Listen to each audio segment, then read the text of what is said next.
Assalamu alaikum wa rahmatullahi wa barakatuh. It's a matter of immense pleasure for me to have been provided with an opportunity to present an overview of my humble understanding about concept of knowledge in Maulana Jalaluddin Rumi's philosophy. First of all, I express my gratitude to my worthy teacher, Professor Jamil Sahab, my dear friend Inayat Rasool Sahab, my brother Dr. Iqbal Qureshi Sahab, and to all of you, all the students of this worthy institution.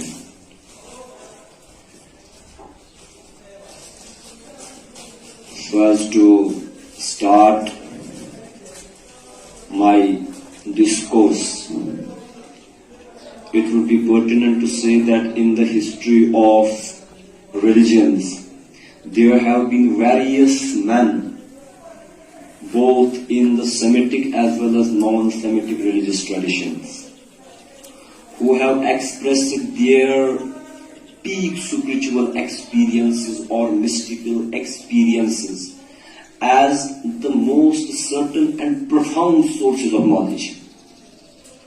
They are of the opinion that their mystical experience stands the test of certitude and is one of the certain forms of knowledge.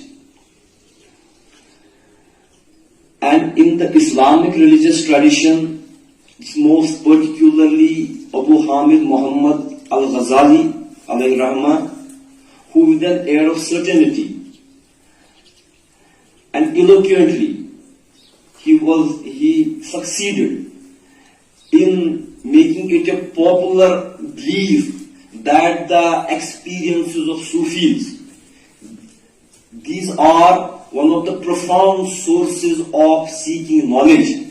That is mystical experiences of a Sufi, of man of God. It has a very precious epistemological value. In fact, all of the Sufis, they don't consider their mystical experiences to be a sort of parallel religion. They don't consider their mystical experiences to be a sort of, we can say, a supplement, even a lesser supplement to the divine revelation. No.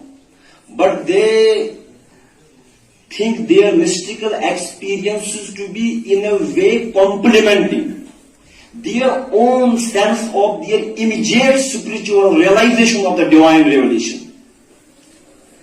They think it is a complement towards understanding the real import of the divine message.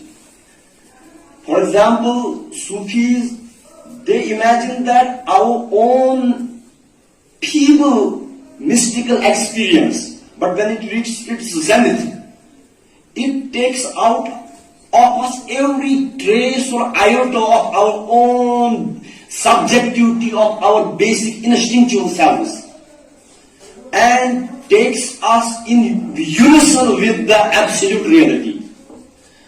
And with this imagination, they can imagine that what can be the import of the divine revelation, or what can be the import of the prophetic experience, provided their own people in comparison to divine revelation, provided their own people experience, that it doesn't leave any iota of subjectivity within a Sufi's self.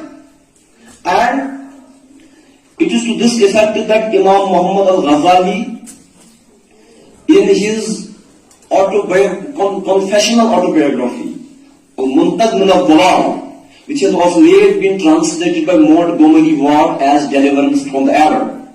And he says, in general, I quote, in general, the man to whom Allah has granted no immediate experience at all, apprehends no more of what prophetic revelation really is than mere name.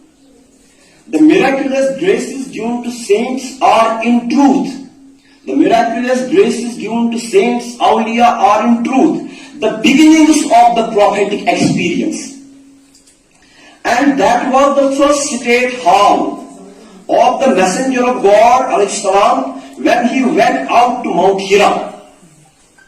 Now this is a mystical state which is realized in immediate experience by those who walk in the way leading to it. And after Imam Ghazali, it was Maulana Jalaluddin Muhammad Rumi who even more fervently than Imam Ghazali propounded the immediate mystical experience of awliya to be among one of the most certain forms of knowledge. And he says in his Masnavi, "Onki az haq yabad u wahiyo khitab, harch farmayed bod aine sawab." He that receives from Almighty Allah inspiration and answer, whatever he may command, it is the essence of the right.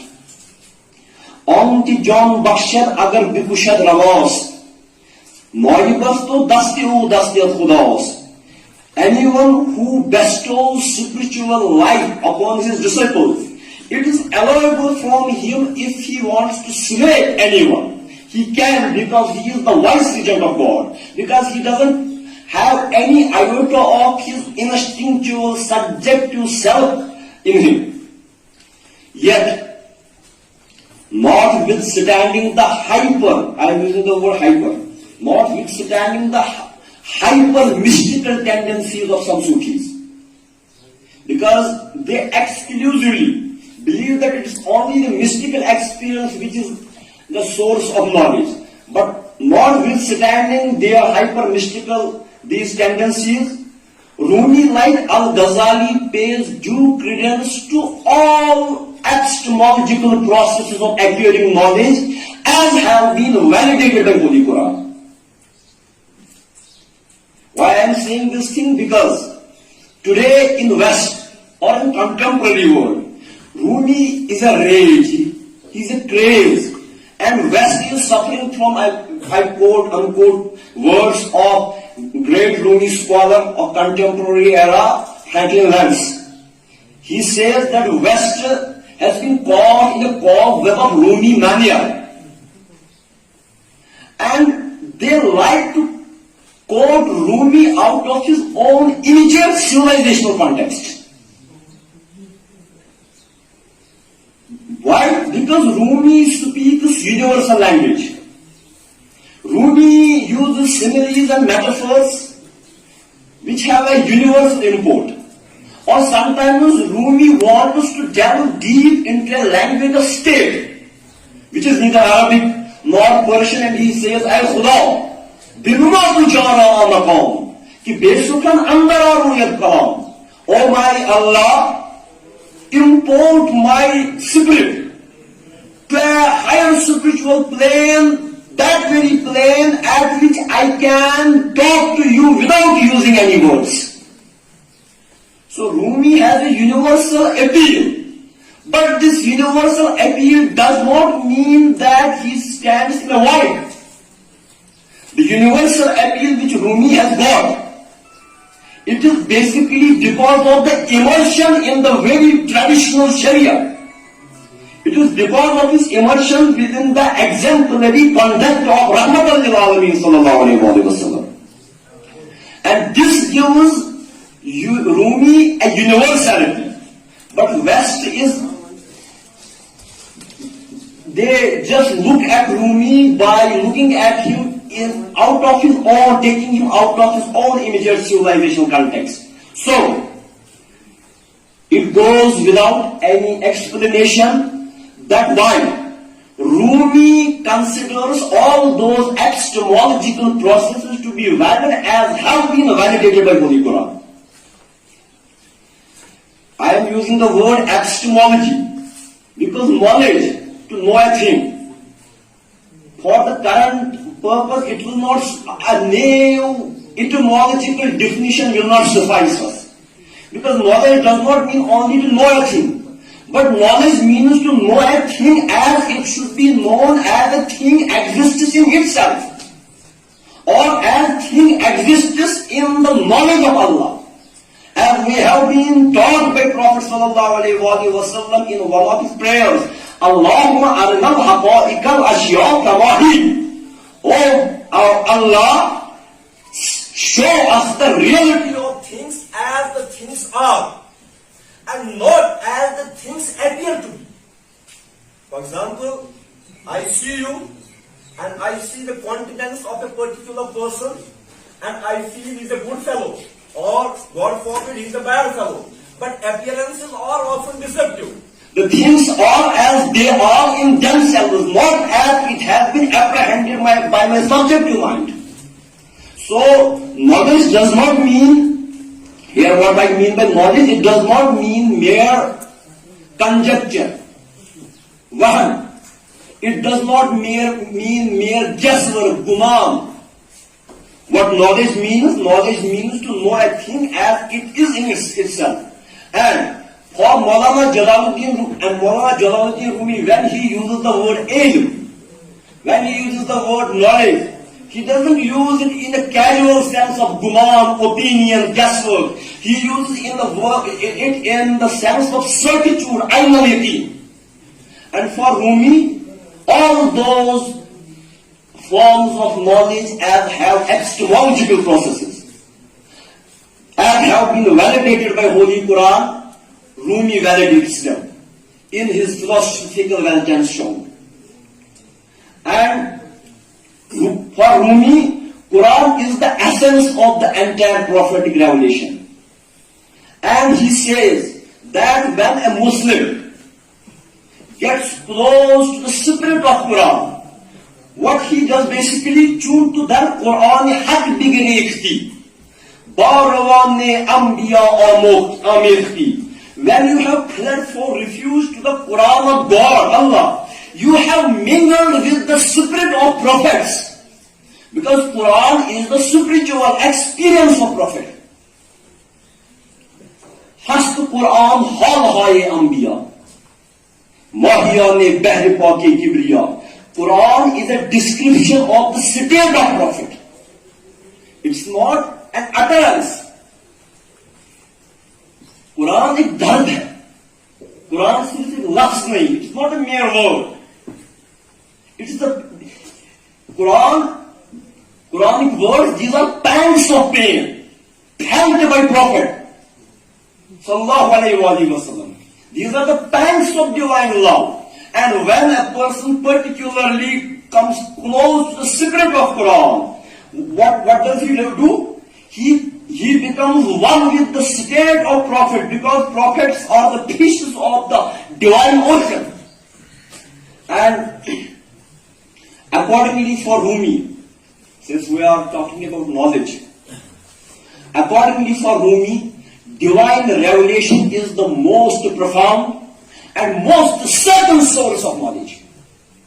Because when prophet gets revelation, when he experiences this phase of revelation, while not a single hair or trace or iota of his own subjective self remains there. But prophet, he goes to the maqam of fana, annihilation in the divine ocean, and subsists through the divine self, and his own subjective self vanishes, as if sun rises in the east and stars apparently vanish within the radiance of sun. So, prophetic self, although God is God and Ab is Ab, but when the countenance and radiance of the divine sun, it gushes forth upon the self of prophet, it becomes not just like star, it becomes not in the radiance of sun. And that is why Quran itself says, "Wan najmi iza hawa." By the star, when it goes down, "Ma dhalla sahibukum wa ma gawa." Your companion is neither astray nor being misled. وَمَا يَنْتِقُ عَنِ الْهَوَىٰ إِنْ هُوَ إِلَّا وَحْيٌ يُوحَىٰ. Your companion does not say anything out of his own desire. He only speaks what has been revealed unto him. That is, not a trace of his own subjective self remains there. And it is only what he receives forth. And that's why Rumi says, even if the words of Quran are uttered from the lips of Prophet, am I able to communicate with you?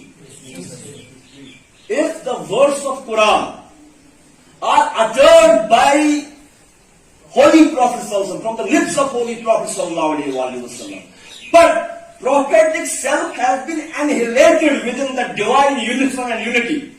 And now if anybody says that in spite of listening words of Quran from prophetic lips, if in spite of that someone says that God does not speak it, he is an infidel.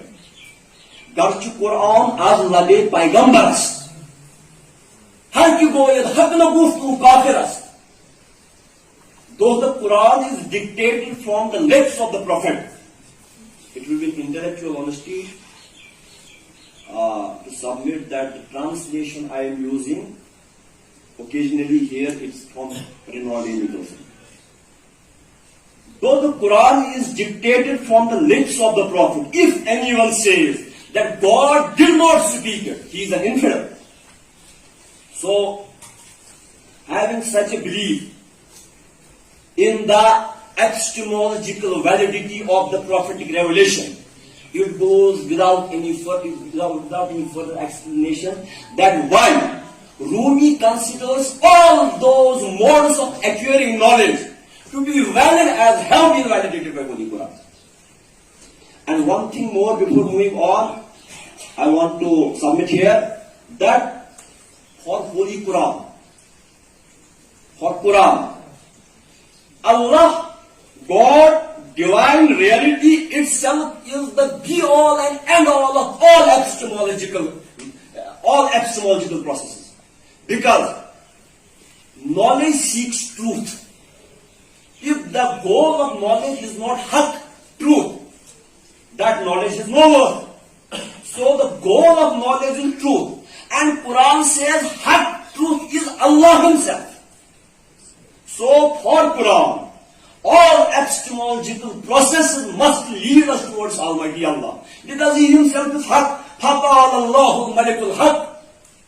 Worthy is He Allah, the King, the truth. ذَلِكَ بِأَنَّ اللَّهُ هُوَ الْحَقِّ. This is because He, Allah Himself, is that truth. So, God Himself being, Allah Himself being truth, of necessity must be the object of all entire knowledge. So, for Rumi, although his concept of knowledge, whose be-all and end-all is Allah Himself, it has only been studied within the backdrop of His predominant mystical personality.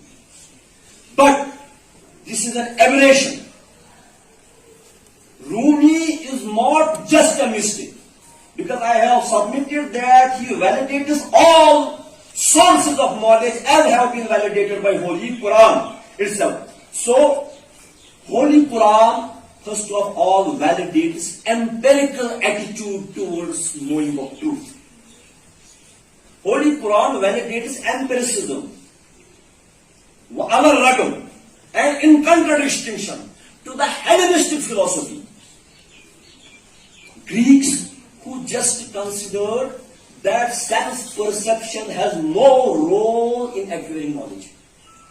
They considered real knowledge to be the knowledge of the world of forms, where a thing exists, just like Plato, Neoplatonism, Sarparasti, of Neoplatonism, and many other Muslim Hellenistic thinkers right from Al-Kindi to Ibn Sina. They considered sense perception to be way inferior to pure reason of acquiring knowledge.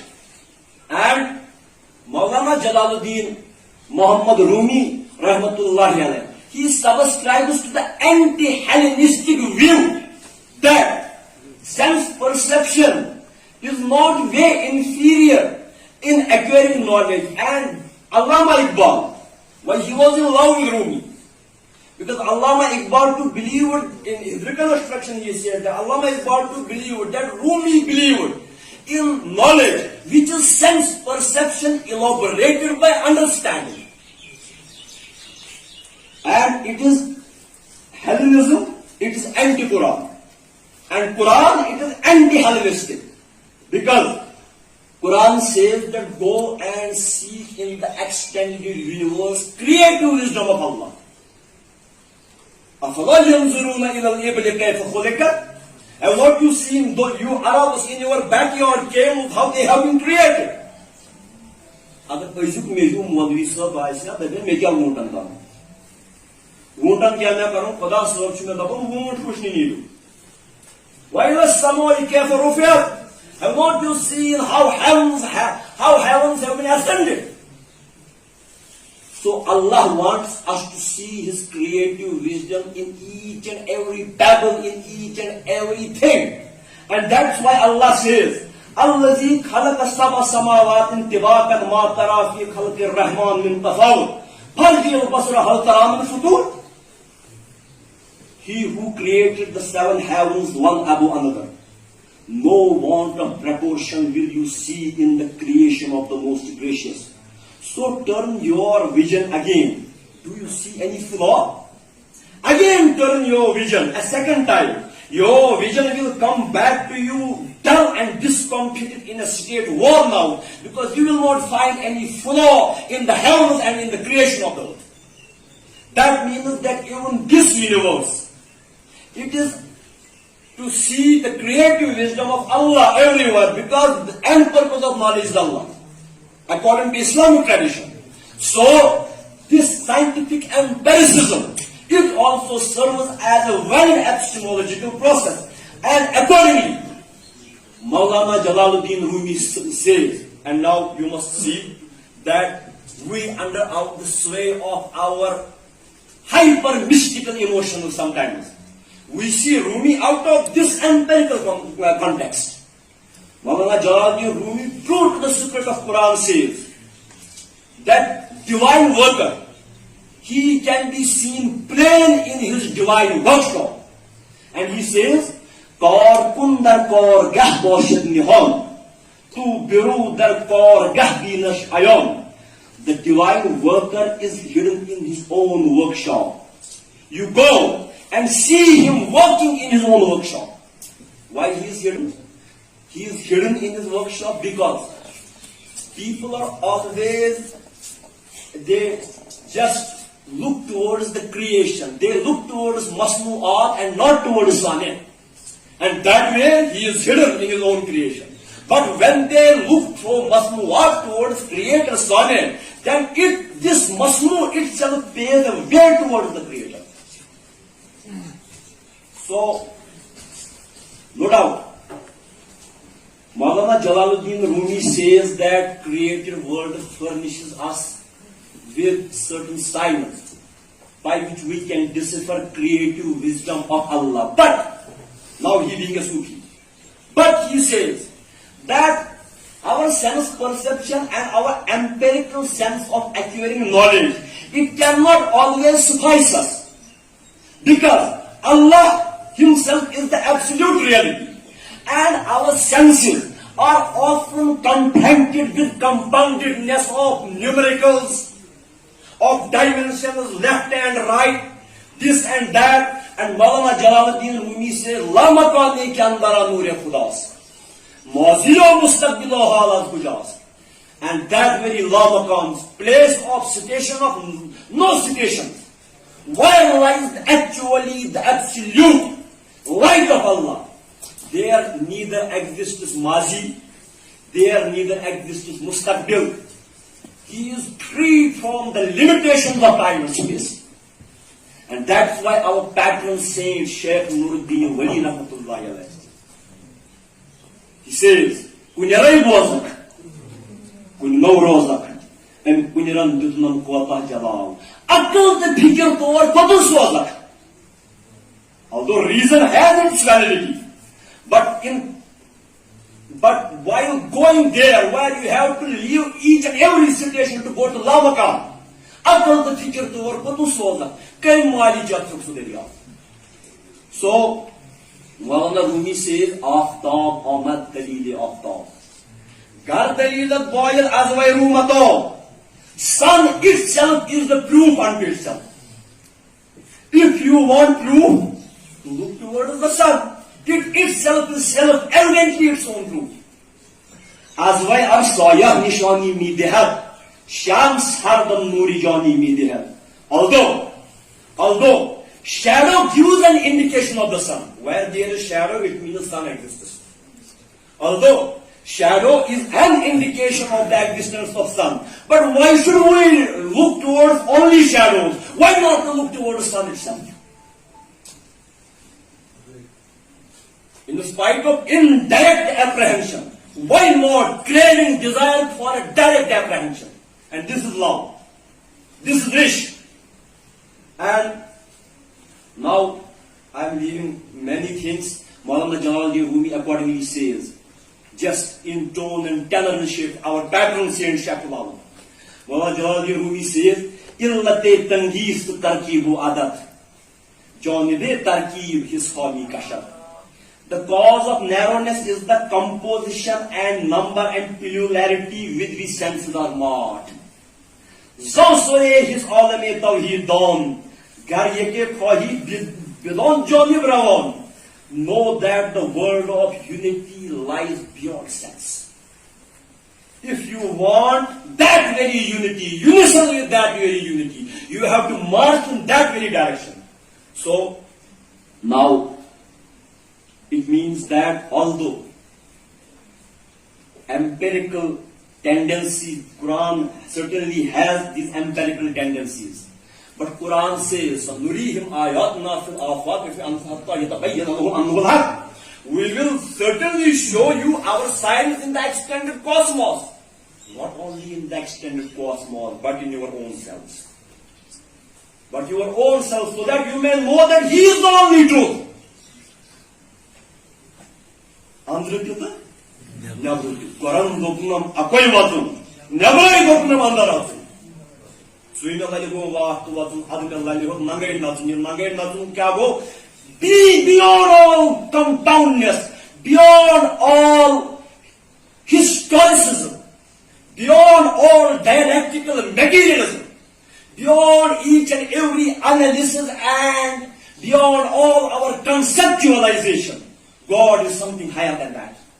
Because Allah Almighty, He cannot be conceptualized in your narrow mental compartments. Allah Almighty lies above this compoundness.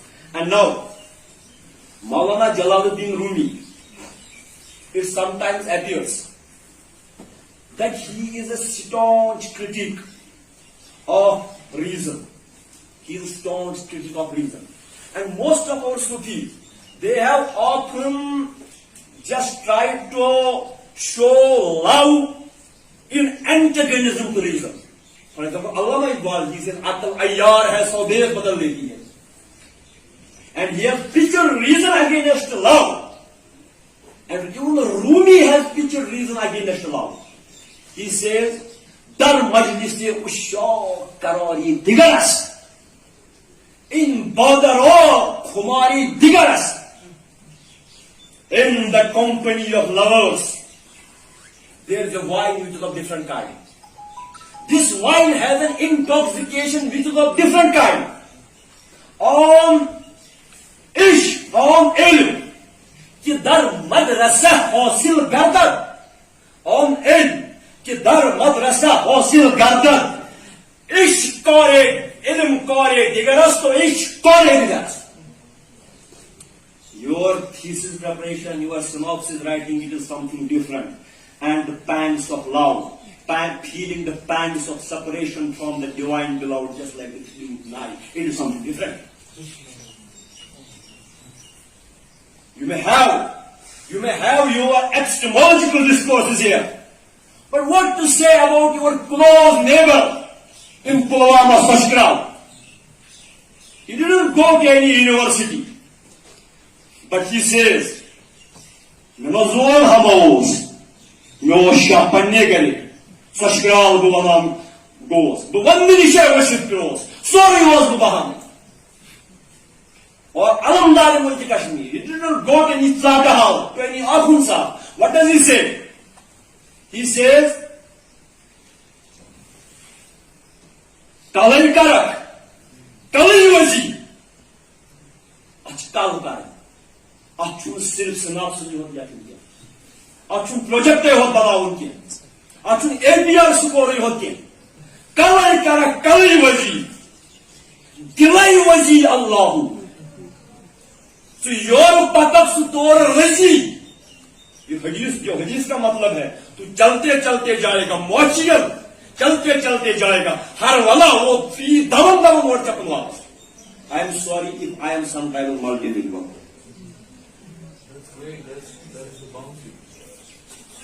Suitor davan davan kalai suyor pakaf sutor ruzi kalai lagi Allah.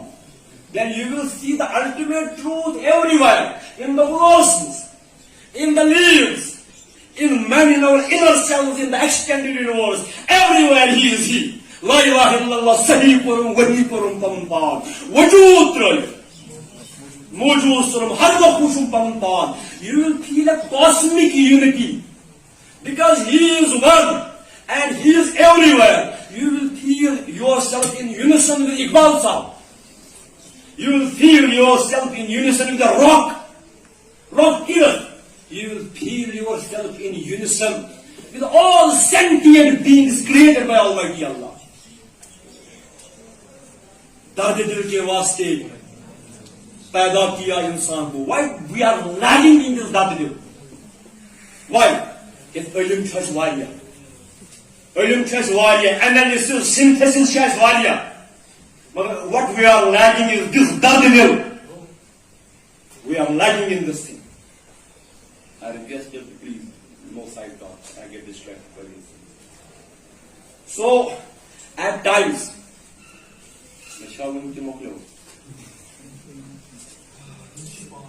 okay. So, at times, it appears that Rumi is a critique of the reason.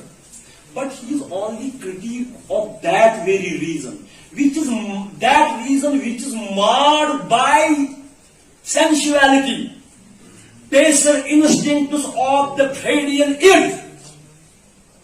What is Freudian id? It is raw instinctual self, or his idea of social censor, superego.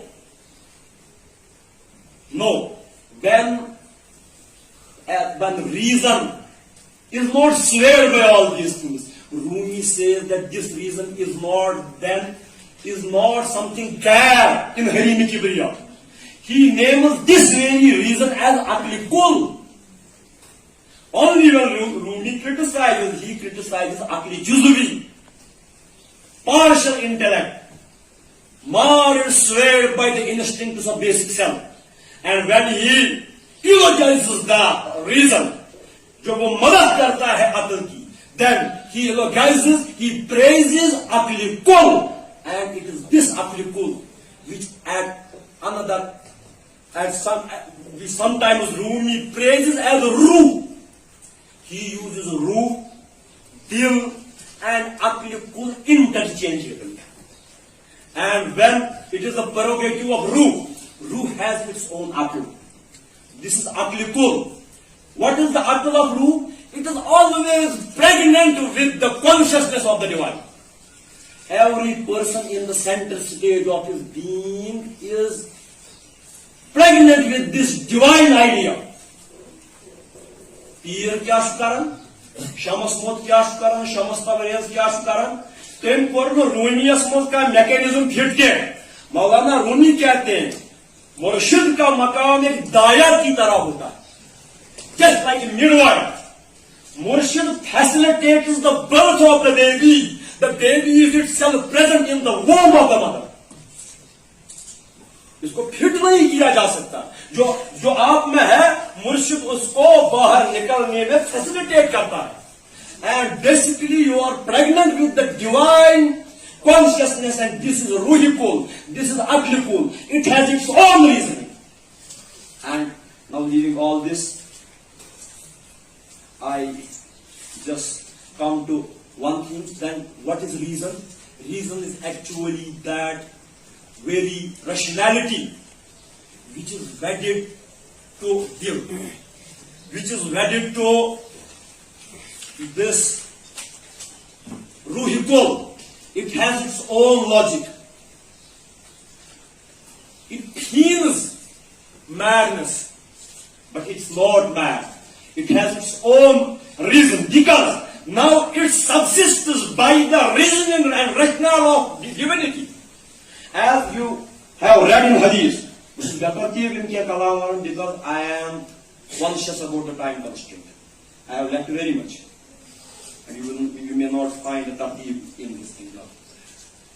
So, you have read in Hadith, when the man of God, he just subsists in him and just loses his reason in the ultimate divine reason and ultimate divine truth, then what becomes of him? I, Allah, become his hearing power and he hears with me. ये कब होता है? When a man comes to me, in proximity to me, by supererogatory prayers, nawafil. I once asked my murshid, my grandfather, because the Godfather told me that you must share your experiences. I once told my murshid, what does this taqarrub bin nawafil mean? And he said, it does not only mean supererogatory prayers, namaz. If tears flow down the cheeks of a lover of God, Allah, and he feels the pangs of separation or unison with him, this tear is a supererogatory prayer. If the Darwesh, he sits by a river bank and listens to the muse and music of the flowing water, and it creates in him a remembrance of the Almighty of Allah. This listening to the muse and music of flowing water, it is a supererogatory prayer for the Darwesh. And he comes nigh and close in all these, wherever he sees, he comes close to Allah. And wherever we see, this is a curtain. This wall is a curtain. For him, it is not a curtain. It is something which he sees this wall as it exists in the divine knowledge. Then this wall too has a meaning. As Adam alayhi salam, Quran says, Allama Adam al-Asma. This thing I should complete. Allama Adam al-Asma. Allah taught Adam the names of things. Rumi says, do you know what were the names of things? This is not. This is the cap. This is the wall. This is the curtain.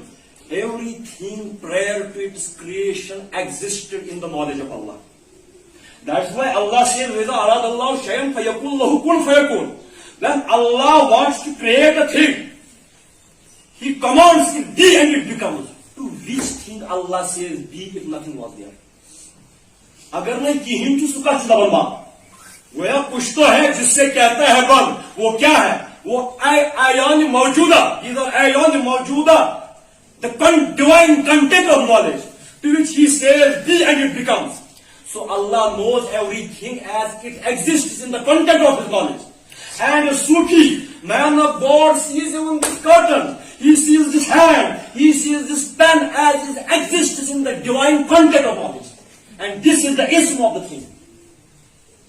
And he everywhere sees this. Wujud trayit mawjud surum, har makhluchum la makaniya tamnipa. And all this is not the prerogative of ratiocination.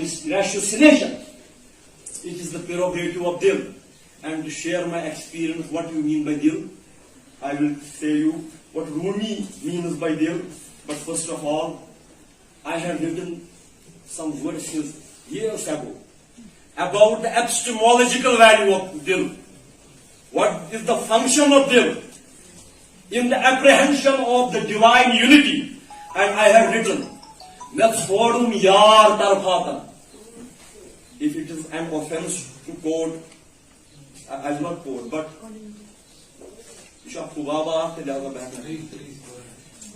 I must be non-conventional. Because Rumi has broken all conventions. Methodum Yar Tarfatan Amahuz Am Noka Pai. Pato Ladan Medrup Yaran Meratumus Jai Dardil Che. Dopum Yaras Tuchuk Lahat. Kadas Jonis Chamasarahat. Second Anjuman goes Che Glassi Menisi is like Dopum Yaran Bushus the Yam. Kayas Parao Kataranumas. Tutu Mani Harkanumas. Tutu Saz under night. Bushus Yar Sudakan. Bushus Koshbo Balabanmas. Hayatuk Masbaharanmas. Hayati Chus Hayatasmas. Bukhari Kalpan Haidar Hai. Chuyadawai Dil. Let's go to Mizla Sosuma. Chuyadawai Dil. Shilas under. Look at Nakht Gassarkar. Tamuni Kajan Matas Maz. Vasiyata Chamakashay. Dopum Yaras Didam Darshum. The Oshwani Karai Varshum. Dopum Yaran Sharat Akchui. Dilas Gorkas Panis Khai. Dopum Yaras Hazar Nation. Nazar Kartam Gachi Kakam. Dopum Yaran Dilay Kalkar. Chali Sali Shak Dil Sori Bali. Semirans Dil Shikastas Gay. Koshi Bujud Dopus Yaran. Chupudi Dil Malin Asan. Kari Redi Karanchudan. Only an intoxicated, I am not referring to myself. I am referring to those very Asatians. Only an intoxicated person can know what is the real import of intoxication. Even if a PhD scholar writes hundreds of pages about drinking and intoxication, he cannot read the state of intoxication.